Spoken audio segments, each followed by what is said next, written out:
ನಮಸ್ಕಾರ. ಒಂದು ಸಣ್ಣ ಪ್ರಶ್ನೆ ಕೇಳ್ತೀನಿ ನೋಡ್ರಿ.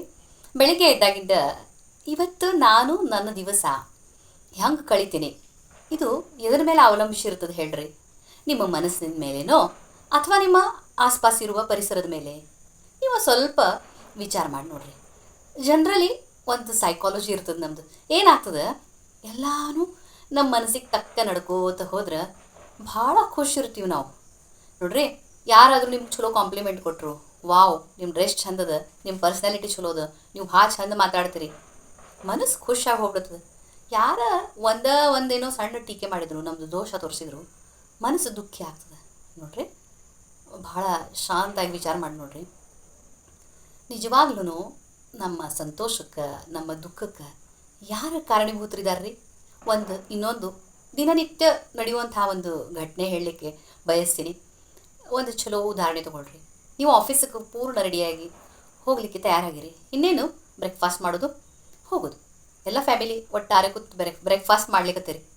ಆವಾಗ ನಿಮ್ಮ ಅತಿ ಸಣ್ಣ ಮಗು ಇರ್ತದೆ, ಒಂದು 5-6 ವರ್ಷದ್ದು. ಆ ಮಗುವಿನ ಕೈಯಿಂದ ಚಟ್ನಿ ಕೆಳಗೆ ಚಲ್ಲಿ ಹೋಗ್ತದೆ. ಅದು ಚಟ್ನಿ ನಿಮ್ಮ ಮೈ ಮೇಲೆ ಸಿಡಿದು ನಿಮ್ಮ ಬಟ್ಟೆನೂ ಹಾಳಾಗಿ ಹೋಗ್ತದೆ ಅಂತ ಇಟ್ಕೊರಿ.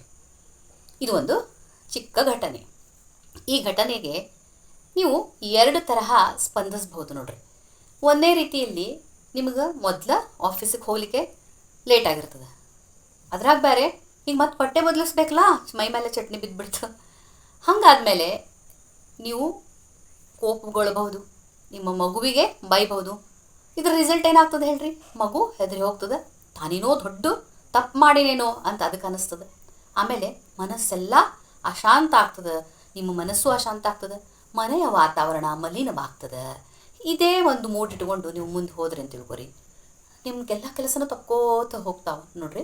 ಎಷ್ಟು ಪ್ರತಿಯೊಂದು ನಮ್ಮ ವಿಚಾರದ ಮೇಲೆ, ನಮ್ಮ ಮನಸ್ಸಿನ ಮೇಲೆ ಅವಲಂಬಿಸಿರ್ತದೆ ನೋಡ್ರಿ.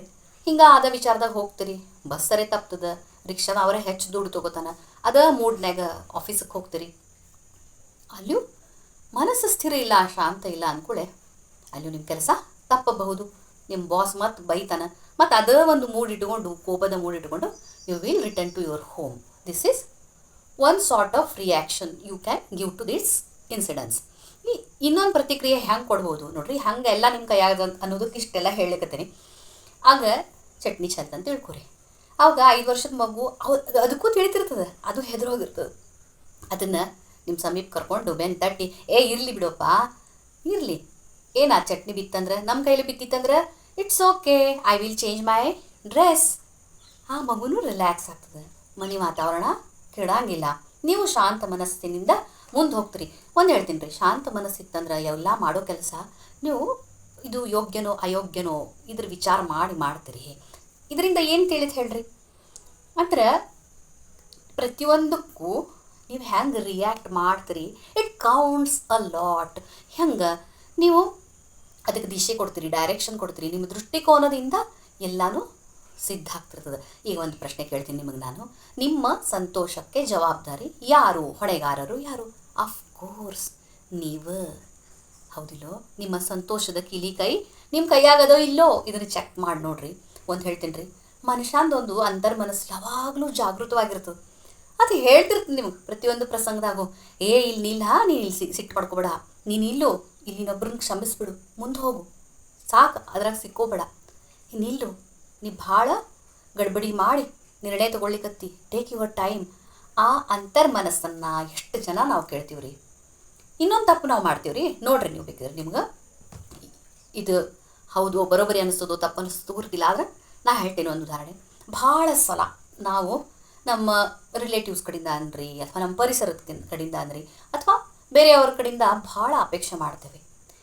ಇನ್ನು ಜನರಲ್ಲಿ ಹೆಂಗೆ ಮಾತಾಡ್ತೀವಿ ನೋಡ್ರಿ, ಇವತ್ತೆಲ್ಲ ಚಲೋ ಹೊಂಟಿದ್ನಿ, ಆ ಹುಡುಗ ಚಟ್ನಿನ ಚಲಿ ಬಿಟ್ಟ, ಎಲ್ಲ ಮೂಡೋ ಹೋತು, ನನ್ನ ದಿವಸ ಎಲ್ಲ ಹಾಳಾಗಿ ಹೋತು, ಹಿಂಗೆ ಅಂತೀರಿಲ್ಲೋ. ಅವು ಹಿಂಗೆ ಮಾಡ್ದ ಅಂತ ಹೇಳಿದ್ರೆ ನಂಗೆ ಸಿಟ್ಟು ಬಂತು, ಎಲ್ಲ ಮೂಡೋ ಹೋತು ನೋಡು, ಹಿಂಗೆ ಮಾತಾಡ್ತೀರಿ ಇಲ್ಲೋ? ಈ ರೀತಿ ಯಾವಾಗ ನೀವು ಮಾತಾಡ್ತೀರಿ? ಅಥವಾ ಇನ್ನೊಂದು ಉದಾಹರಣೆ ಹೇಳ್ತೀನಿ, ಏನ್ರಿ ಅಂತ ಚಂದ ಎಲ್ಲ ನಡೆದಿತ್ತು, ಬಾಜುಕ್ನವ್ರು ಬಂದು ನನಗೆ ಹಿಂಗೆ ಮಾತಾಡ್ಬಿಟ್ರೆ ನೋಡ್ರಿ, ನನಗೆ ಭಯಂಕರ ಸಿಟ್ಟು ಬಂತ್ರಿ. ಓಕೆ, ಇದೊಂದು ಘಟನೆ ದಿನನಿತ್ಯ ನೋಡ್ತೀರಿ ನೀವೆಲ್ಲ. ಈ ರೀತಿ ಮಾತಾಡೋದ್ರಿಂದ ನೀವು ಆ ಕ್ಷಣಕ್ಕೆ ನಿಮ್ಮ ಸಂತೋಷದ ಕೈ ಇನ್ನೊಬ್ರಿಗೆ ಕೊಟ್ಟು ಬಿಟ್ಟಿರ್ತೀರಿ. ನೋಡ್ರಿ ಎಂದಾರ ಲಾಕ್ ಲಾಕ್ ಮಾಡ್ತೀರಿ ಮೇನ್ ಡೋರ್, ಆಮೇಲೆ ಕೀಲಿ ಒಳಗೆ ಇಟ್ಟು ಹೋಗ್ಬಿಟ್ಟಿರ್ತೀರಿ ಅಂತ ತಿಳ್ಕೊರಿ. ಇಮ್ಯಾಜಿನ್ ಮಾಡಿರಿ, ಕೀಲಿ ಸಿಗೋ ತನಕ ಎಷ್ಟು ಒದ್ದಾಡಿ ಹೋಗ್ತೀರಿ. ಅದು ನಿಮ್ಮ ಸಂತೋಷದ ಕೀಲಿ ಕೈ ಇನ್ನೊಬ್ರಿಗೆ ಕೊಟ್ರೆ ಹೆಂಗೆ ಆಗ್ತದೆ ರೀ. ಅದಕ್ಕೆ ಶಾಂತ ಕೊಡ್ರಿ, ನಿಮ್ಮ ಮನಸ್ಸಿನೊಳಗೆ ನೀವು ನೋಡ್ಕೋರಿ. ಎಲ್ಲ ಘಟನೆಯೊಳಗೂ ನೀವು ಹೆಂಗೆ ರಿಯಾಕ್ಟ್ ಮಾಡ್ತೀರಿ ಅದ್ರ ಮೇಲೆ ಅವಲಂಬಿಸಿರ್ತದೆ. ಅಫ್ಕೋರ್ಸ್ ಸುಖ ಬೇಕು, ಅಪ್ರಿಸಿಯೇಷನ್ನು ಸ್ವಲ್ಪ ಮಟ್ಟಿಗೆ ಬೇಕು ಮುಂದೆ ಹೋಗಲಿಕ್ಕೆ ನಿಮ್ಮ ಜೀವನದಾಗ.